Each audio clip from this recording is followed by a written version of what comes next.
परमेश्वराने निर्मित केलेल्या सर्वच गोष्टी सकारात्मक अथवा नकारात्मक जे आपले मन असते त्यातील नकारात्मक विचार हे नष्ट करण्यासाठी मदत करते ते अध्यात्म, व आपण आपल्या कृतीतून विचारपूर्वक निर्णय घेतो त्यास मदत करते ते विज्ञान. या दोघांची सांगड घालत उपचार करणारे केंद्र म्हणजे जायगाव जवळील डॉक्टर आचार्य मोहनपुरी यांचे भारतीय आयुर्वेद अध्यात्म योगपीठ. येथे महिन्यातील प्रत्येक अमावस्येला होम हवन विधी करून असंख्य व्याधींवर उपचार केले जातात. कुठल्याही असाध्य आजारावर शस्त्रक्रिया हाच एकमेव उपाय नसून आयुर्वेदिक उपचार पद्धतीनेही असाध्य आजारावर नियंत्रण मिळवता येते.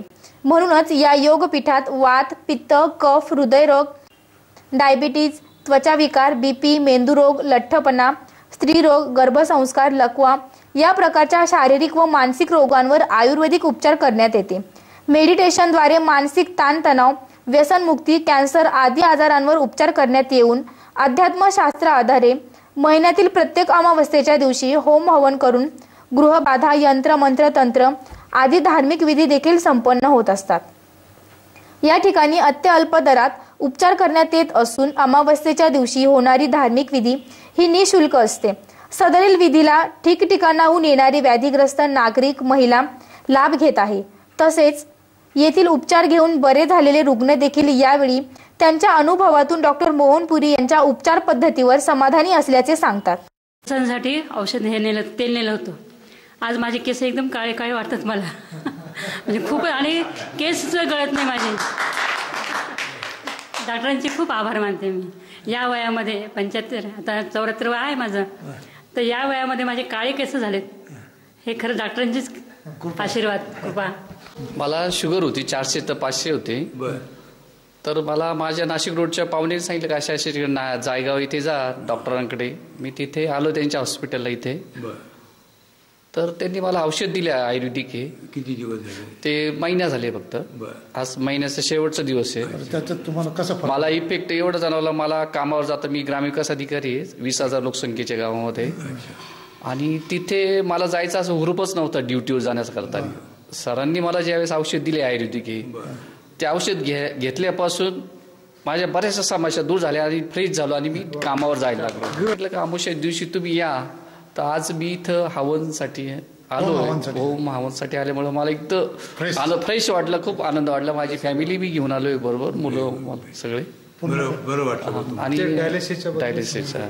आणि माझे एक साडू होते, ते इंजिनियर आहे याच्यामध्ये टेलिफोन एक्सचेंजमध्ये, ते डहाणूला आहे. ते डायलिसिसर होते. तर सरांनी ते औषध ते आयुर्वेदिक चालू केलं, म्हणजे डायलिसिस बंद झाली. त्यांनीच मला सांगितलं का तुम्ही अशा अशा ठिकाणी जा. तर मी आलोय. मला संजय तुकाराम मते, गावाचं चांदोरी. सध्या शिंदे-पैशाच आहे मी, शिंदे-पैशाचा आहे. पण सर्व्हिसला माझ्याकडे एक भुसर ग्रामपंचायत आहे आणि एक चांदोरी एक आहे. असं 20,000 लोकसंख्येच्या गावाचे आहे माझ्याकडे. त्यांना ऑलरेडी दुसऱ्या हॉस्पिटलमधून काढून दिलं होतं. तुमचा काय भरोसा नाही, तुम्ही 8-15 दिवस सोबती आहात. आणि त्याच्यानंतर ते वैतकून त्याचे घरचे नातलग रडत आले डॉक्टरांकडं आणि त्यांनी डॉक्टरांचं ट्रीटमेंट घेतलं आणि तो पेशंट आज जिवंत आहे. कुठलाही खडखडीत काम करतो, जेवण वगैरे करतो, सगळं काही व्यवस्थित. तर येथील उपचार पद्धती तसेच विविध धार्मिक विधींबाबत स्वतः आचार्य डॉक्टर मोहनपुरी यांनी अधिक माहिती देत मार्गदर्शन केले. आपल्या भारतीय आयुर्वेदिक अध्यात्म योगपीठ जायगाव येथे आपण प्रत्येक अमावस्येला जो काही आपण पूजनाचा प्रोग्राम ठेवतोय, धार्मिक विधीचा प्रोग्राम ठेवतोय.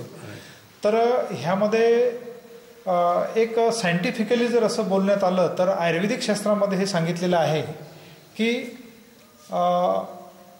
जसा आपल्याला आपल्या मनाचा त्याचा पल्ला किंवा त्याची सीमा जशी आपल्याला आखता येत नाही, मोजता येत नाही, तशा पद्धतीनं मनुष्याचं जे शरीर आहे, ह्या शरीरामध्ये म्हणजे डोक्यामध्ये, ब्रह्मांडामध्ये जे मन आहे, त्या मन हे अतिशय चंचल आहे.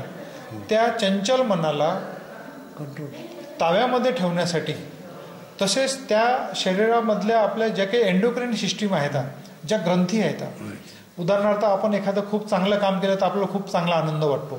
आपल्याला असं वाटतं की मी खूप सुंदर आहे किंवा मी आनंदी आहे असं. तर तशा पद्धतीने आपण हे आपले कर्म करत असताना आपल्या शरीरामध्ये मानसिक विकार जडतात. त्याला सायकोसोमॅटिक आजार असे म्हणतात. आणि सायकोसोमॅटिक आजार जडला, एखाद्याच्या मनाच्या विरुद्ध काही घटना घडल्यात, ग्रहांचा पण दोष असतो, आणि हे संपूर्ण ब्रह्मांड आपलं जे आहे हे संपूर्ण ब्रह्मांड एक मॅग्नेटिक फील्डमध्ये काम करत आहे.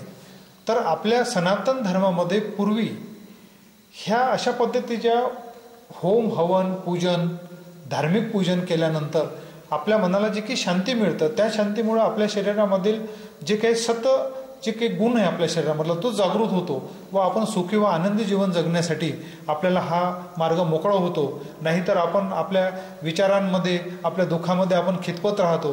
त्यापासून ह्याची मुक्तता व्हावी त्यासाठी आपण प्रत्येक महिन्यामध्ये धार्मिक पूजन इथं आपण करतोय. प्रत्येक अमावस्येला आपल्याकडून बरेच पेशंट व्यवस्थित आनंदाने घरी परत जातात. तर यामागचा आपला काय हेतू काय आहे आणि आपली कोणती शक्ती आहे आपल्याकडे का पेशंट रिपेअर होऊन जातात?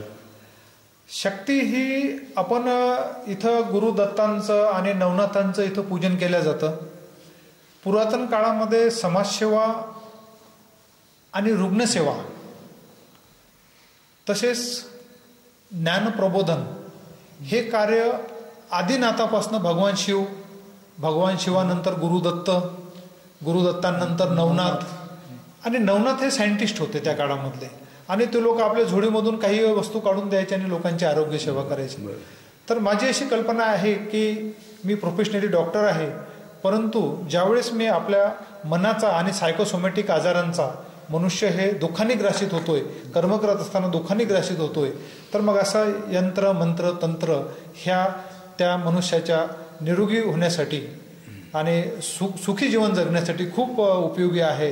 त्यामुळं आपण इथं अशा पद्धतीचं हे कर्म करतोय आणि माझी इच्छा आहे अशी की प्रत्येकाने नुसतं इंग्रजी औषधं गोळ्या घेऊन एखादी पेनकिलर गोळी घ्या किंवा एखादी झोपेची गोळी घ्या असं न करता मनुष्याने खरोखर नैसर्गिक रूपामध्ये जीवन जगता आलं पाहिजे निरोगी जीवन जगता आलं पाहिजे व आयुर्वेदिक पद्धतीची औषधे घेऊन कुठलाही साईड इफेक्ट नाही.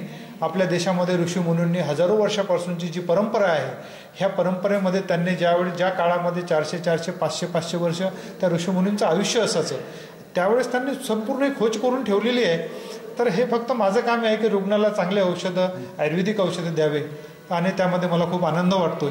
एक माझ्याकडे रुग्ण येत असताना मी असं एक ऑब्झर्व केलंय की फार मोठ्या प्रमाणात म्हणजे 100 रुग्ण जर माझ्याकडे आले तर हातपाय दुखणे कमर दुखणे अशा पद्धतीचे जे आजार आहेत हड्ड्यांचे जे विकार आहेत तर हे विकार बऱ्याच रुग्णांना जडलेले असतात. तर ह्या बाबतीत मला एक असं बोलायचं आहे की आपण मोठमोठ्या डॉक्टरांकडे जातो आणि डॉक्टरांकडे गेल्यानंतर तिथं काय होतं की आपल्याला एक पेन किलर एखादं औषध मिळतंय आणि मग आपल्याला ते थोडंसं बरं वाटतं. तर माझा सल्ला असा आहे की ते औषध मग आपण काय करतो की बा कशाला डॉक्टरांची फीस द्यायची मग आपण ते औषध घेतोय आणि मेडिकलवरून आपण ते सतत चालू ठेवतो. परंतु मित्रांनो एक दिवस असा येतो की हे तुमचं पेनकिलर औषधं घेऊन तुमच्या बुद्धीला भूल दिलं जातं आणि तुमच्या बुद्धीला भूल दिल्यानंतर तुमच्या शरीराचे जे की स्वयंचलित चालणारे जे यंत्र आहेत ते बरोबर काम करत नाहीत. मग किडनी आहे किंवा तुमच्या खुद्द जिथं जागा दुखते तिथं पूर्ण गुडघा तुमचा घासला तरी तुम्हाला माहीत पडत नाही आणि शेवटी तुम्हाला मग ऑपरेशन करायचं काम पडतंय. तर मित्रांनो आपल्या भारतीय आयुर्वेदिक अध्यात्म योगपीठामध्ये एक साधारणतः 3 महिन्याचा कोर्स तरी प्रत्येकाने आयुर्वेदाचा केला पाहिजे आणि त्यामध्ये कुठलेही पेनकिलर वगैरे न देता शरीरामध्ये भरण कसं होईल म्हणजे जी झीज झालेली आहे त्या झीजेचे भरण कसं होईल अशा पद्धतीचे ट्रीटमेंट केल्या जाते. आणि नुसतं फक्त औषधं घेऊन नाही तर रुग्णाच्या शरीरामध्ये जे काही दोष असतात जे काही पंचकर्म करून ते दोष शरीराच्या बाहेर काढल्या जातात आणि आयुर्वेदिक औषधीतून त्याचं भरण केलं जातं. तर माझा असा सल्ला नाही की ज्या लोकांना ऑपरेशन करण्याचा डॉक्टरांनी सल्ला दिलेला आहे तर त्यांनी कमीत कमी आम्हाला 1 महिने 2 महिने 3 महिने तरी ट्रीटमेंट घ्यावं आणि 3 महिन्यानंतर तुम्ही ऑपरेशन करावं. जर फरक नाही पडला तर निश्चितच तुम्ही ऑपरेशन करा. परंतु एकदम एखाद्या डॉक्टरने सांगितलं आणि घरची मंडळींना असं वाटतं आजकाल सर्वांकडे पैसा पाणी सर्वांकडे आहे तर कोणाला वाटतं चला बा आपल्याला घरच्यांना सेवा द्यायची आहे वडिलांना सेवा द्यायची आईला सेवा द्यायची तर आपण पटकन मोठमोठ्या डॉक्टरांकडे जाऊन त्याचं आपण ऑपरेशन करतोय हे चुकीचं आहे. सुरुवातीला माझ्याकडेच नाही कुठेही आयुर्वेदामध्ये 3 महिने औषधं घ्यायला पाहिजे चांगल्या डॉक्टरांकडं व औषधं घेतल्यानंतर जर आपल्याला फरक नसेल पडत तर निश्चित तुम्ही ऑपरेशन करावे. तर तुम्ही ऑपरेशन करू नये. तसाच माझा दुसरा सल्ला ह्या माध्यमातून असा तुम्हाला सांगायचा आहे की आपल्याला रोग लागल्यानंतर आपण डॉक्टरकडे जातो परंतु आपल्या ह्या विद्यापीठामध्ये जर तुम्हाला असं वाटत असेल की वर्षामधनं एक वेळ आपली शरीर शुद्धी करायची, तर पंचकर्माची ही जी व्यवस्था आहे इथं करण्यात आलेली आहे. तर रोगी व निरोगी दोघांनीही याचा फायदा घ्यावा. आणि आता उदाहरणार्थ स्किनचे चर्मरोग असतात तर एलर्जेटिक गोळ्या डॉक्टर्स देतात, आणि शेवटी किडन्या कॅन्सर सारखे आजार होतात. पेन किलर किंवा एलर्जीचे औषधं दीर्घकाळ सेवन करणे, म्हणजे 3 वर्षापेक्षा जास्त जर तुम्ही सेवन केलंय तर निश्चितच तुम्हाला कॅन्सर होईल, यामध्ये काहीच शंका नाही आहे. म्हणून शक्यतो ॲलोपॅथी औषधं टाळा व आयुर्वेदिक औषधं अपनावा, हा माझा संदेश सर्वांना राहील. महिन्यातील प्रत्येक अमावस्येला होणाऱ्या या होम हवन विधी यशस्वी करण्यासाठी आचार्य डॉक्टर मोहन पुरी यांच्या मार्गदर्शनाखाली कुऱ्हे पाटील, वैष्णव पुरी, शिवाजी शिंदे, संपत बोडके, सुभाष जाजू आदी विशेष परिश्रम घेत असतात. SCN न्यूज साठी सुरेश कपिले.